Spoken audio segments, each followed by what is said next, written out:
দেশের করিডোর দিয়ে মিয়ানমারে ত্রাণ পাঠানো গেলে রোহিঙ্গা প্রশ্নে জাতিসংঘের কাছ থেকে মিলতে পারে বাড়তি সুবিধা। তবে এক্ষেত্রে দেশটির পরিস্থিতি নিবিড়ভাবে খতিয়ে দেখতে বলছেন বিশ্লেষকেরা। এ নিয়ে আলোচনা করতে চট্টগ্রাম থেকে আমাদের সঙ্গে যোগ দিয়েছেন নিরাপত্তা বিশ্লেষক অবসরপ্রাপ্ত মেজর এমদাদুল ইসলাম। জনাব এমদাদুল ইসলাম, আপনাকে স্বাগত জানাচ্ছি ইন্ডিপেন্ডেন্ট টেলিভিশনে। যেটি জানতে চাই যে রোহিঙ্গা প্রত্যাবাসনে জাতিসংঘের ভূমিকা কতটা কার্যকর? এই ঈদে জামা জুতো অ্যাক্সেসরিজের ডিসকাউন্ট। ধন্যবাদ।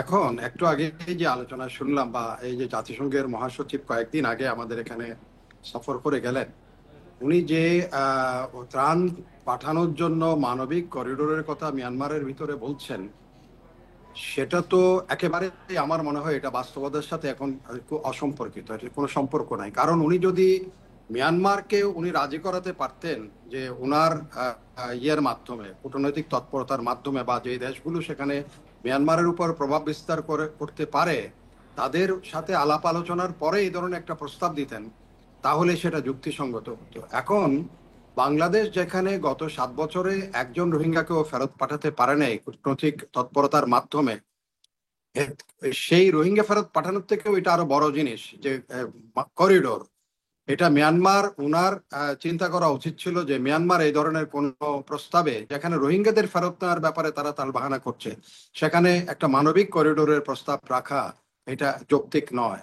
আর মানবিক করিডোর রোহিঙ্গা সংকট সমাধানে কোনো ভূমিকা রাখতে পারবে বলে মনে করেন আপনি? আমার মনে হয় না। রোহিঙ্গা সংকট সমাধানের বিষয়ে যেটা, সেটা হচ্ছে মিয়ানমারকে কার্যকরীভাবে এনগেজ করা কূটনৈতিকভাবে, বা মিয়ানমার যেসব দেশের থেকে ইন্ধন পাচ্ছে বা সাপোর্ট পাচ্ছে সেই সব দেশকে যদি আমরা এনগেজ করতে পারি, তারা যদি মিয়ানমারকে কনভিন্স করতে পারে, সেটা প্রেসারের মাধ্যমে হোক, সেটা কূটনৈতিক তৎপরতার মাধ্যমে হোক, তখন সেটা কার্যকরী হবে রোহিঙ্গা প্রত্যাবাসনটা। অন্যথায় এই যে হিউম্যানিটেরিয়ান করিডোরের মাধ্যমে যদি সত্যি সত্যি কোনো একটা করিডোর পাওয়া যায়, সেটা কিন্তু রোহিঙ্গা প্রত্যাবাসনের জন্য কিছুই কার্যকর ব্যবস্থা।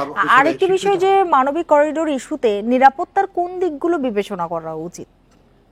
এটা তো একেবারে যেহেতু বাস্তবতার সাথে এটা আপাতত কোনো সম্পর্ক নাই, সেখানে তখন আসবে প্রথম যদি মিয়ানমার রাজি হয় এই ধরনের করিডোর সৃষ্টি করতে, তখন নিরাপত্তা কে দিবে, সেখানে কি ধরনের আন্তর্জাতিক আইন, কি কি আইন ওখানে প্রবর্তিত হবে, কিভাবে সেখানে কারা সেখানে ত্রাণ নিয়ে যাবে, তাদের নিরাপত্তা কি হবে, আরাকান আর্মির সাথে সেখানে কি সম্পর্ক হবে, সেটাখানে আরাকান আর্মি সেখানে কি সায় দিচ্ছে কিনা, মিয়ানমার সহায় দিচ্ছে কিনা, এখানে বহুপাক্ষিক একটা বিষয় আছে।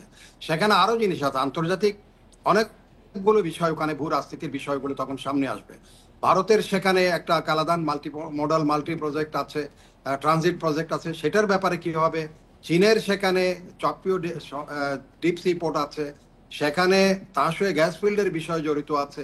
এগুলি সব মিলিয়ে এই রোহিঙ্গাদের জন্য করিডোর যে সহজভাবে বলা হচ্ছে, এটা অত সহজ হবে না। তার থেকে সহজ হবে রোহিঙ্গাদের প্রত্যাবাসনের জন্য কার্যকরী ভূমিকা রাখা। যে আরেকটি বিষয় যে আরাকান আর্মির সঙ্গে সম্পর্ক রাখার প্রয়োজনীয়তাটা কি আসলে?